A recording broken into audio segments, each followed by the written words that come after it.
প্রাকৃতিক সৌন্দর্যের এক অনন্য লীলাভূমি, শান্ত সবুজে ঘেরা লাল শাপলার ছায়ায় মোড়া জাহাঙ্গীরনগর বিশ্ববিদ্যালয়। বাংলাদেশের একমাত্র পূর্ণাঙ্গ আবাসিক এই বিশ্ববিদ্যালয় শুধু শিক্ষার কেন্দ্রই নয়, এটি সংস্কৃতি, বন্ধুত্ব, স্মৃতি আর স্বপ্নের এক জীবন্ত নগর।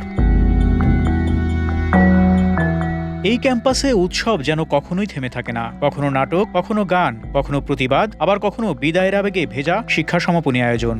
আর ঠিক সেই আবেগেরই নাম ৪৫তম ব্যাচের শিক্ষা সমাপনী উৎসব। একটি ব্যাচের দীর্ঘ পথ চলার আনুষ্ঠানিক সমাপ্তি। ক্লাসরুমের বেঞ্চ, হলের বারান্দা, মধ্যরাতের চা আড্ডা, পরীক্ষার দুশ্চিন্তা সবকিছুকে সঙ্গে নিয়েই এক নতুন যাত্রার প্রস্তুতি। এই শিক্ষা সমাপনী উৎসবের অংশ হিসেবেই সম্পন্ন হয়েছে জাহাঙ্গীরনগর বিশ্ববিদ্যালয়ের অন্যতম ঐতিহ্যবাহী আয়োজন রাজা-রানী নির্বাচন। বছরের পর বছর ধরে চলে আসা এ প্রথা কেবল একটি প্রতিযোগিতা নয়, এটি একটি ব্যাচের প্রতিনিধিত্ব, একটি প্রজন্মের মুখচ্ছবি। এবার ৪৫তম ব্যাচের রাজা নির্বাচিত হয়েছেন নাটক ও নাট্যতত্ত্ব বিভাগের শিক্ষার্থী আকাশ সরকার, আর রানী হিসেবে নির্বাচিত হয়েছেন চারুকলা বিভাগের শিক্ষার্থী মালিহা ফাইরুজ ফারিন, যিনি সবার কাছে পরিচিত ফারিন নামে। হাসি, করতালি আর উল্লাসে ভরে ওঠে পুরো ক্যাম্পাস। বন্ধুদের কাঁধে তুলে নেওয়া হয় রাজারানীকে।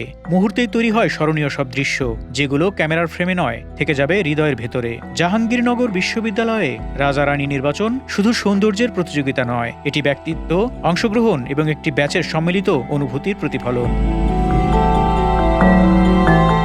প্রতি বছরই এই নির্বাচনকে ঘিরে ব্যাচের শিক্ষার্থীদের উচ্ছ্বাস ক্যাম্পাসকে করে তোলে আরও প্রাণবন্ত। কারো চোখে আনন্দ, কারো চোখে আবার বিদায়ের নীরব জল। কারণ এই উৎসব মানেই শেষবারের মতো একসঙ্গে থাকা, শেষবারের মতো প্রিয় ব্যাচের কোনো বন্ধুর সঙ্গে আড্ডা দেয়া।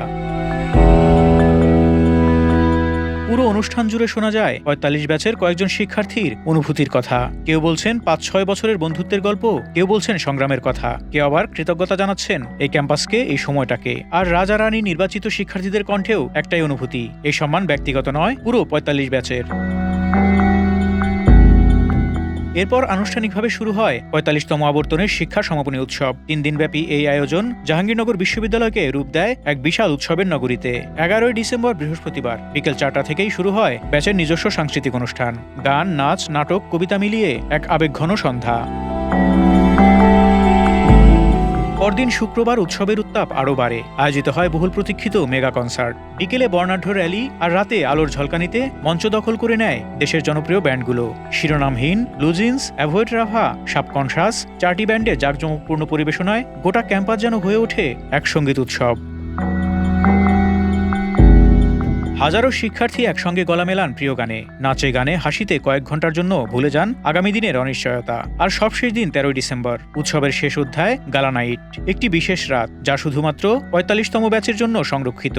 বন্ধুদের সঙ্গে শেষ ডিনার, শেষ আড্ডা, শেষ ছবি তোলা, শেষবার একসাথে ক্যাম্পাসের আকাশের নিচে দাঁড়ানো, আর অজান্তেই ভবিষ্যতের পথে এক পা বাড়িয়ে দেয়া। এই শিক্ষা সমাপনী উৎসব তাই শুধু একটি অনুষ্ঠান নয়, এটি একটি অধ্যায়ের রীতি, আর একটি অধ্যায়ের সূচনা। জাহাঙ্গীরনগর বিশ্ববিদ্যালয়ের সবুজ মাঠ আজ সাক্ষী থাকলো আরেকটি ব্যাচের স্বপ্ন ছড়িয়ে পড়ার। ৪৫তম ব্যাচ বিদায় নিচ্ছে ঠিকই, কিন্তু রেখে যাচ্ছে স্মৃতি, বন্ধুত্ব আর জাবির ইতিহাসে আরেকটি উজ্জ্বল অধ্যায়।